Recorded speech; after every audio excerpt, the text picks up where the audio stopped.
야곱이 이제 하란에서 외삼촌의 집에 머물고 있는데 외삼촌이 일 잘하는 야곱을 보고 그에게 제가 보기엔 라반이 보통 사람이 아니기 때문에 일도 잘하고 또 야곱이 누구를 사랑했나요? 라헬을 사랑했기 때문에 여러분 염두에 두고 품삯에 대한 이야기를 이제 합니다. 그런데 야곱이 품삯으로 돈을 원하지 않고 라헬을 원했고 결과적으로 야곱은 라헬을 위해서 몇 년을 일한 건가요? 14년을 일한 거죠. 원래는 7년이었는데 속여서 사실은 라헬 때문에 14년간을 무료로 봉사하면서 일을 했던 야곱이었던 겁니다. 이런 야곱이 결혼도 했고 이제 뭘 할까요? 이제 뭘 한다기보다는 어떤 결혼을 결혼했기 때문에 자녀를 낳아야 되는 겁니다. 아브라함도 이삭도 하나님의 약속을 따라 자녀를 생산하고 자녀를 생산하는 이야기 단지 대를 잇는 것이 아니라 하나님의 약속과 하나님의 은혜를 이어가는 그런 의미로서 이제 자녀를 낳게 되는 일들이 있습니다. 근데 오늘 본문의 이야기는 31절부터 30장 24절은 야곱이 낳은 자녀들의 이름을 쭉 기록해 놓고 있습니다. 야곱이 자녀를 낳는데 잘 보시면은 자녀의 이름이 뭘 대변하나요? 레아와 라헬의 마음을 대변해서 그 아들의 이름들을 다 짓는 겁니다. 저는 이제 항상 성경을 보면서 좀 이렇게 이해가 아직까지도 이해가 안 되는 게 정말 저렇게 이름을 지었을까? 그나마 이 야곱의 아들들은 좀 나아요. 근데 나중에 그 뒤에 보면은 이제 룻기에 보면은 나오미의 아들들이 나오거든요. 그 아들 2명이 있는데 그들의 이름의 뜻이 뭔가요? 쇠약 이런 겁니다. 약함, 쇠약. 아니 어떻게 자녀 이름을 그렇게 짓냐는 거죠. 하여튼 애매합니다. 그러나 여기에 성경에 기록되어 있기 때문에 하나님께서 어떤 계시적인 성격으로 이들의 이름도 하나님의 뜻을 잘 대변해주는 어떤 모습이 보인다라고 이렇게 이해를 하시면 좋을 것 같으면서 오늘은 이 자녀를 낳는 이 일들이 단순히 그냥 하나님의 은혜를 따라 낳는 게 아니라 사실 이 자녀는 뭐와 연관되어 있나요? 라헬과 레아가 서로 남편에게 은혜와 사랑을 얻기 위해서 자녀를 낳기 위한 뭘 하는 건가요 지금? 경쟁을 하는 겁니다. 자녀가 무슨 은혜와 약속의 수단이 아니라 뭐의 수단인가요? 경쟁적으로 자녀를 계속 낳는 일들이 있는 겁니다. 그러니까 야곱은 사실은 누굴 더 사랑했나요? 라헬을 더 사랑했기 때문에 라헬을 통해서 어떤 일들을 하려고 하는데 그 뜻대로 이루어지지 않고 전혀 이상한 방식으로 자녀들이 낳게 되는 일들이 있는 거면서 오늘 이 내용들을 살펴보면서 도대체 이 자녀를 낳는 이 문제, 경쟁적으로 낳는 이 일을 통해서 하나님은 우리에게 어떤 은혜와 또 어떤 뜻을 우리에게 주고자 하시는가 이런 부분들을 좀 함께 살펴보겠습니다. 그래서 자녀를 낳는 과정들을 하나 쭉 살펴보고 마지막에 어떤 결론을 하나 내도록 하겠습니다. 일단은 레아와 라헬이 있는데 야곱이 누구를 사랑하나요? 라헬을 사랑합니다. 그러니까 앞에 있었던 30절에 보면은 레아보다 라헬을 더 사랑했다라고 되어 있는데 오늘 31절에 보면은 레아는 뭘 못 받고 있죠? 사랑을 못 받고 있는 겁니다. 그러니까 레아는 사랑을 못 받습니다. 사실 레아도 알고 보면은 이 결혼 생활 가운데 가장 큰 피해자는 누군가요? 저는 레아 같아요. 레아. 자신의 의사와도 관계없이 약간 어떻게 보면 아버지가 돈을 판 것 같은 느낌도 있고 그렇다고 해서 남편에게 사랑을 받냐? 그것도 아니고 제일 불쌍한 사람이 레아 같아요. 근데 사랑도 못 받고 그런 레아에게 누가 은혜를 베푸시나요? 하나님. 그러니까 아버지도 어찌 보면 레아를 돌보지 않고 남편도 돌보지 않고 동생인 라헬도 신경 쓰지 않고 그런데 레아를 누가 보시나요? 하나님이 보시는 겁니다. 아무도 나를 거들떠보지 않는데 누가 보신다고요? 하나님이 보신다고요.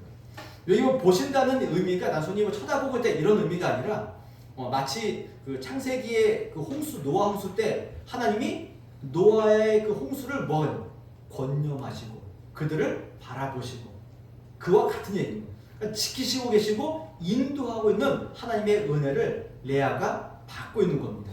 그래서 그 은혜를 어떤 방식이죠? 그의 태를 여시는 겁니다. 그러니까 자녀를 낳는 의미는 우리의 힘이 아니라 누가 여셔야 되죠? 하나님의 은혜가 아니면 안 되는 겁니다. 그런데 사랑받는 라헬은 뭐가 없나요?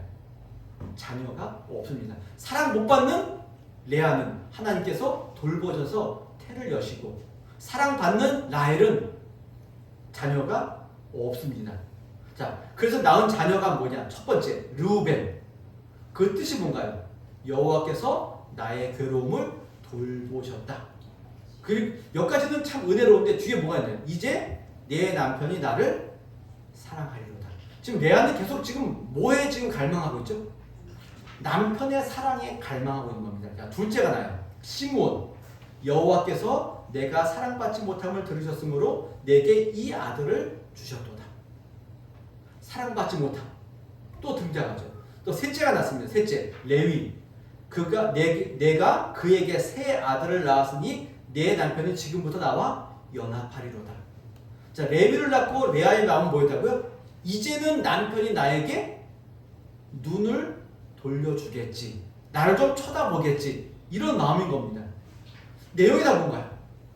남편이 나와 함께 하겠지. 나와 연합하겠지. 나는 사랑을 못 받고 있지. 근데 마지막 아니지만 네 번째 아들을 낳죠. 그 이름이 뭐죠? 유다. 뭐라고 되어 있죠? 내가 이제는 여호와를 찬송하리로다. 지금 레아가 계속 지금 누구만 봤죠? 남편의 사랑에 기대고 있는데 마지막 넷째쯤 가니까 이제는 남편의 사랑이 아니라 누굴 보나요? 하나님을 향한 찬양이 나오는 거예요. 찬양이 나오는 거예요. 그리고는 레아의 태가 멈춥니다. 출산이 멈추게 됩니다. 자, 이런 사랑받지 못한 레아가 4명의 아들을 낳게 되자 이제 문제는 누가 문제가 되나요? 또 이제 라헬이죠. 그러니까 라헬도 보통 여자분이 아닌 것 같아요. 언니임에도 불구하고 이 사랑과 모든 것들을 다 독차지하려는 욕심이 굉장한 사람이 라헬인 것 같아요. 그래서 라헬이 이렇게 얘기하죠. 야곱에게 아들을 낳지 못함을 보고 그의 언니를 뭐 한다고요? 시기합니다. 시기하여 야곱에게 이르되 내게 자식을 낳게 하라. 그렇지 아니하면 내가 죽겠노라. 지금 남편에게 뭐 하는 거죠? 지금 협박하죠. 나 아들 못 낳는데 아들 빨리 낳게 해라. 아니면은 내가 죽겠다. 보통 분이 아닌 겁니다.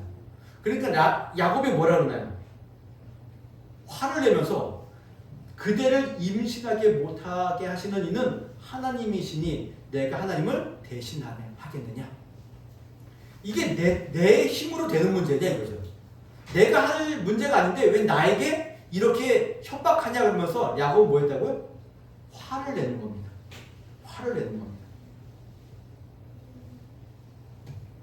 라헬은 시기하고 야곱은 화내고 레아는 계속해서 남편의 사랑을 기대어 있고 이런 상황이 가운데 있는 겁니다. 이런 상황에서 라헬이 너무 시기한 나머지 자신에게 어떤 그 아이를 낳을 능력이 없는 것처럼 보이니까 누구를 통해서 얻고자 하냐? 자기의 여종인 빌하를 통하여서 자녀를 얻고자 합니다. 그래서 자기의 여종을 남편에게 보낸 다음에 자녀를 낳죠. 자녀를 둘을 낳는데 첫 번째 단입니다. 단. 하나님이 내 억울함을 푸시려고 내 호소를 들으사 내게 아들을 주셨다. 또 그 다음엔 납달리. 내가 언니와 크게 경쟁하여 이겼다. 그럼 라헬은 지금 마음이 뭔가요? 억울하고 질투가 있고 시기하고 언니와 싸워 이기고자 하는 마음이 있는 겁니다. 그래서 단과 납달리를 낳는 겁니다. 또 이렇게 라헬이 자기의 시녀를 통하여서 아들을 낳게 되자 레아도 어떤 마음이 드나요? 또 마음이 불편한 거죠. 그래서 또 누구를 시키나요? 자기의 출산이 멈춘 것을 보고 자기의 시녀를 집어넣어서 실바를 집어넣어서 죄송합니다. 표현이 그렇습니다. 실바를 통하여서 자녀를 또 얻게 됩니다. 그래서 각 복되도다 아셀 기쁘도다 모든 딸들이 나를 기쁜 자라 하리로다. 또 그러니까 시기에서 자기의 시녀를 통하여서 아들을 낳게 되자 레아는 뭘 느낀 건가요? 지금 복됨을 느끼고 기쁨을 누리고 있는 겁니다. 그러니까 대리 만족을 하는 거죠. 이런 상황이 오는 겁니다. 자, 이런 가운데 오늘 저희가 읽지는 않았지만은 하나의 사건이 일어납니다. 그 사건이 뭐냐면은 첫째 아들 르우벤이 뭐 이렇게 밖에 나갔다가 합환채라는 거를 가지고 와서 자기 어머니에게 줍니다. 그럼 합환채는 뭐냐라고 할 적에 정확히 뭔지는 알 수 없지만은 뭐 일명 뭐 합환채는 사랑의 식물이라고 되어 있어서 약간 환각제와 같고 뭐 약간 뭐 하여튼 그런 겁니다. 그래서 환각제 같고 뭐 정력제 뭐 이런 의미의 식물이라는 겁니다. 이거를 가지고 레아가 갖고 있게 되자 이걸 누가 노리죠? 라헬이 노립니다. 그랬더니 이 레아가 뭐라고 이야기하냐면은 야 너는 내 남편도 빼앗아 놓고 합한죄까지 빼앗으려고 하느냐. 아주 뭐 이게 사실 성경이긴 하지만은 내용이 어떻습니까? 오늘날 드라마로 꾸며놔도 굉장히 큰 인기를 얻을 만큼 아주 막장이죠. 어찌 보면 이런 거죠. 라헬이 자꾸 자기 언니가 아이를 낳게 되자 야곱을 어떻게 한 거예요? 레아의 방에 들어가지 못하도록 막은 겁니다. 그래서 남편도 뺐고 합한채도 지금 뺏으려고 하는 거죠. 그러니까 라헬 뭐라 그러나요? 이걸 나에게 주고 오늘 남편의 방에 들어가라. 이렇게 얘기하고 뒤에 나중에 레아가 야곱에게 뭐라 하면 내가 합한채로 당신을 샀노라. 이게 무슨 뭐 이런 경우가 다 있냐 이겁니다. 그렇죠? 이런 일이 일어난 이후에 레아가 뭘 낳나요? 아들을 낳습니다. 그래서 이사갈과 스불을 낳는데 내용을 읽습니다. 내가 내 시녀를 내 남편에게 주었으므로 하나님이 내게 그 값을 주셨다.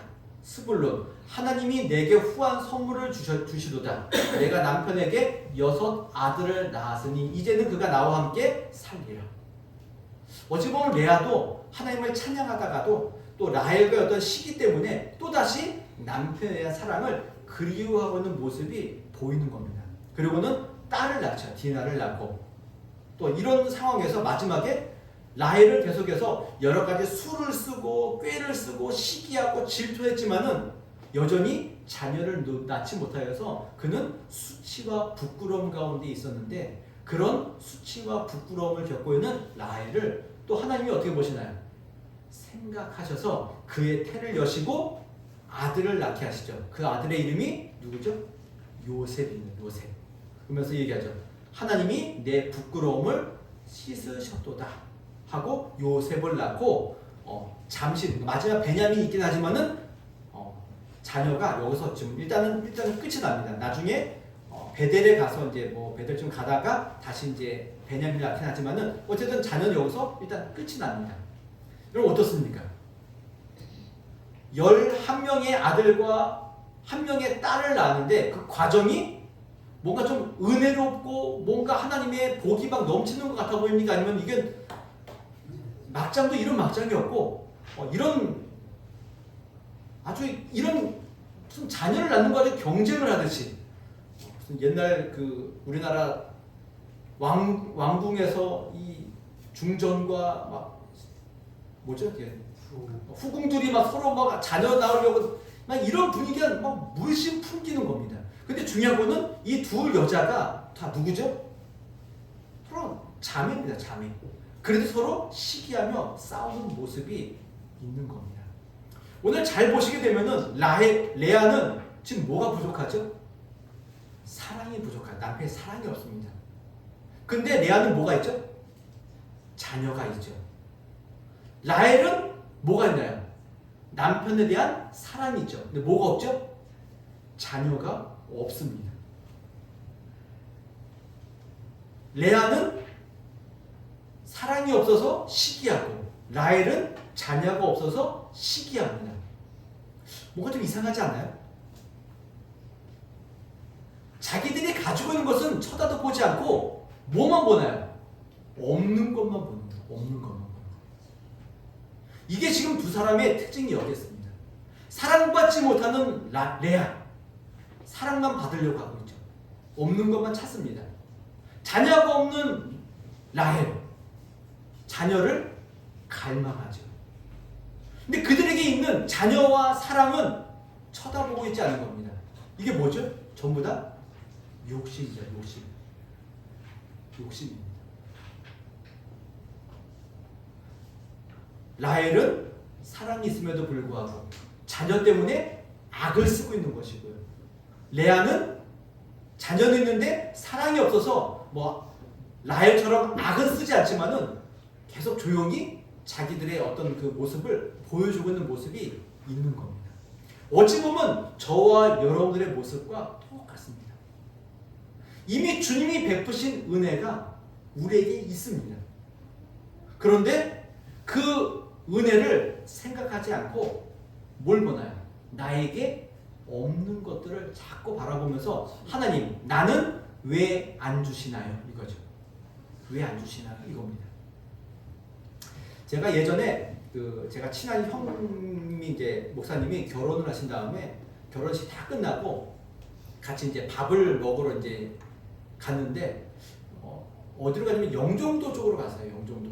약간 공항인데잖아요. 밥을 먹으러 가서 뭐 고기 결혼했으니까 이제 돼지 갈비를 이렇게 막 시켜서 막 시켜 먹고 있는데 주인이 오는 거예요. 주인이 와가지고는 뭐라 그러냐면은 지금 원래 이 고기 시켰으면은 반찬이 뭐 샐러드도 나가야 되고 뭐도 나가야 되는데 지금 못 준다고, 죄송하다고 이러는 거예요.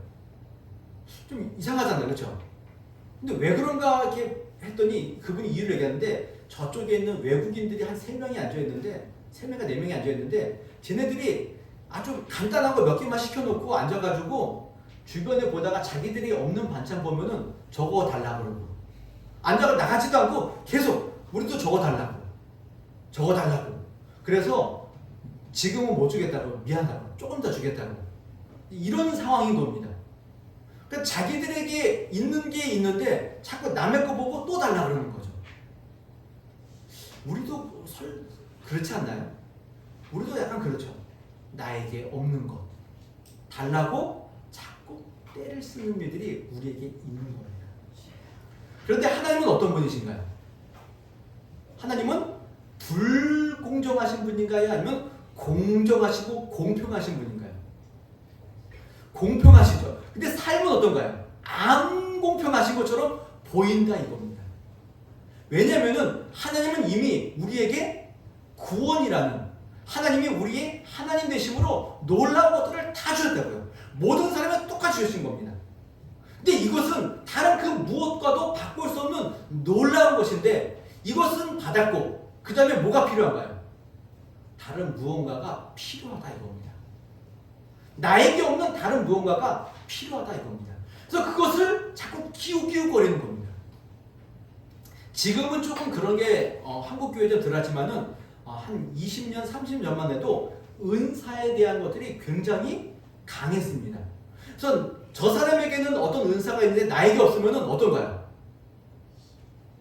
막 배 아프죠. 남들 다 방언하는데 나만 못해요. 그럼 하나님이 나에게만 은혜를 안 주신 것 같고 나를 차별하는 것 같은 느낌이 들어서 우리는 뭐 했나요? 우리에게 방언을 달라고 그렇게 기도하지 않았습니까? 그래서 오죽하면은 그 기도원이잖아요. 한월산 기도원 가면은 거기 가면은 뭐도 방언하죠? 개도 방언한다고. 그래서 거기 가서 그냥 열심히 기도했던 일들이 있지 않습니까? 왜 그렇죠? 받기 위해서죠. 왜 나만 안 주냐 이거죠. 왜 나만 안 주냐. 하나님께서는 우리에게 필요 없는 것은 주시지 않습니다. 그것이 없다고 해서 그것이 공평하지 않은 하나님은 아니다 이겁니다. 아니다 이겁니다. 제 친한 목사님이 미국에서 이제 공부하시다가 목회를 이렇게 하시게 됐대요. 그래서 같이 공부했던 두 목사님, 친한 친구 목사님이 한 분은 저쪽에다 개척해서 목회를 하고 제가 친한 형님은 이쪽에서 개척을 한 겁니다.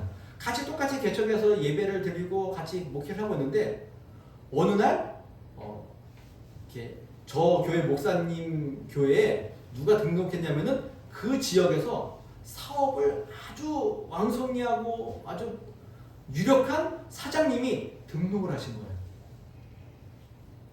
근데 본인 교회에는 아무도 등록을 하지 않았던 겁니다. 거기에서 오는 어떤 상실감 이런 게 생긴 거죠. 그랬더니 나중에 이제 그분 목사님 한 이야기가 한참 뒤에 기도하다가 하나님께서는 너에게는 이러한 교회를 맡긴 것이다. 너만 할 수 있는 그 교회를 너에게 맡긴 것이다. 라고 해서 어떻게 보면 약간 배 아플 수도 있고 약간 시기와 질투가 있을 수도 있는데 거기에 대한 하나님의 은혜를 알고 그 모든 마음을 내려놓았다 하는 이야기가 있는 겁니다. 하나님은 공평하시다. 그런데 우리는 항상 뭘 본다고요? 나에게 없는 것을 자꾸 찾으려고 한다고요. 레아는 사랑을 찾으려고 하고 라헬은 자녀를 찾으려고 한다고요. 자녀가 있는데 왜 자꾸 사랑이 있는데 또 자녀를 찾으려고 하는 욕심이 있는 것이고요. 자녀가 있는데 사랑까지 얻으려고 하는 욕심이 있는 겁니다. 이게 우리가 가지고 있는 모습입니다. 주님이 베푸신 은혜를 바라보십시오. 이미 나에게 주신 은혜를 바라보십시오. 그것만으로도 기뻤던 적이 있지 않았습니까? 그런데 왜 지금은 없는 것들 때문에 우리의 마음이 흔들리고 왜 하나님께 원망하고 왜 불평하고 있느냐 이겁니다. 유튜브에서 제가 유튜브를 보다 보니까 이게 검색어가 제가 그걸 하진 않았는데 뭐가 뜬 게 뭐냐면은 장애인의 날에 그 KBS 열린음악회 몇 년 전입니다. 벌써 몇 년 전 이야기인데 거기에 이제 어떤 한 연예인이 그 노래를 부릅니다. 노래를 부르는데 열린음악회인데 찬양을 부릅니다. 제목이 뭐냐면은 나입니다.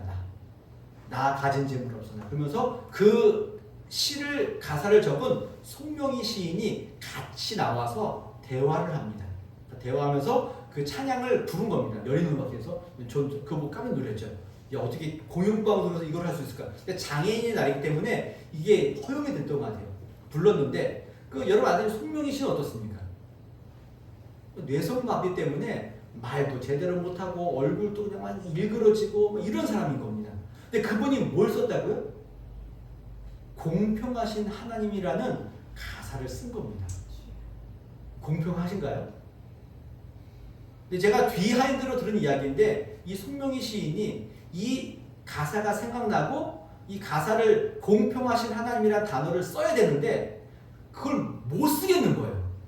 그래서 3일을 울었대요. 3일을 울고 공평하신 하나님 나 남이 가진 건 나 없으나 공평하신 하나님이 남이 없는 것 갖게 하시는 이걸 썼답니다. 우리의 삶이 그렇습니다. 우리의 상황과 우리의 현실을 보면은 하나님은 전혀 공평하지 않습니다. 전혀 공평하지 않아요.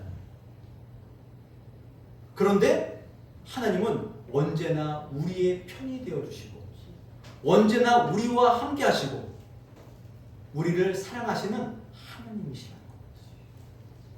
오늘 그것을 알지 못해서 무슨 일이 일어나나요? 자식 경쟁이 일어나고 서로 시기하고 질투하는 일들이 가족끼리도 일어나고 있는 겁니다. 이게 한 가족에서 일어나는 일인 겁니다.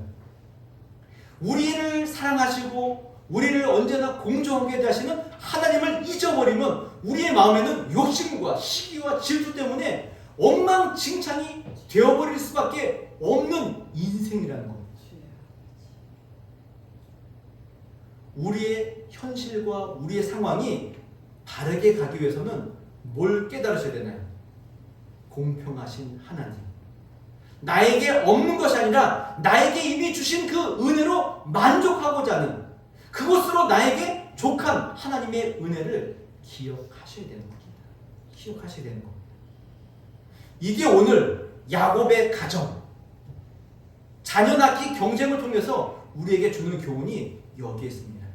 주신 것으로 기뻐하시고 주신 것으로 만족하시고 이미 주신 것으로 나의 전부임을 깨달으실 수 있는 은혜가 있어야 됩니다.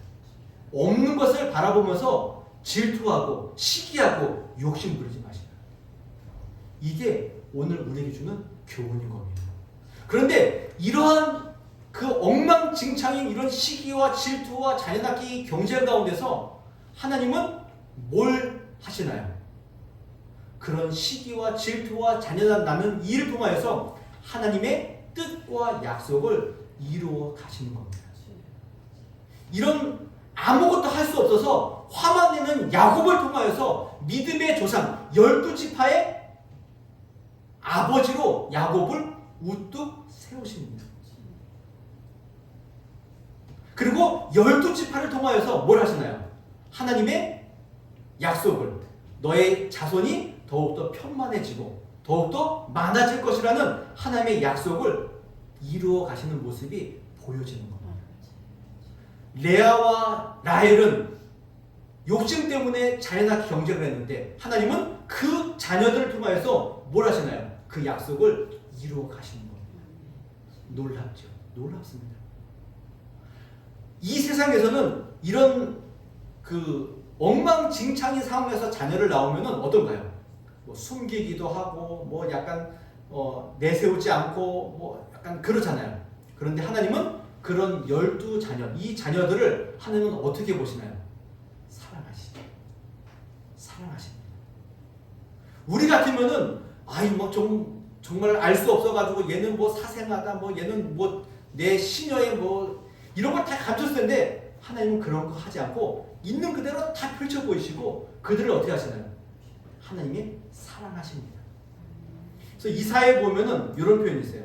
야곱아, 너를 창조하신 여호와께서 지금 말씀하시느니라.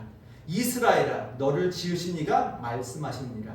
너는 두려워하지 말라. 내가 너를 구속하였고 내가 너를 지명하여 불렀나니 너는 내 것이라. 야곱을 너는 내 것이다. 이렇게 말씀하시고요. 또 호세아서에 보면은 내 마음이 내 속에서 돌이키어 나의 긍휼이 온전히 불 붙듯 하도다. 이 뭔가요? 내가 어찌 너를 버리겠냐 이겁니다. 이스라엘이여, 내가 어찌 너를 버리겠냐 이겁니다. 하나님은 절대 우리를 포기하거나 버리지 않고 감추고 싶은 그 흑역사에도 불구하고 그들을 내 것이다. 너를 버릴 수 없다. 사랑한다. 더욱더 나의 사랑은 불이 일어난다. 이렇게 말씀하시는 하나님이십니다.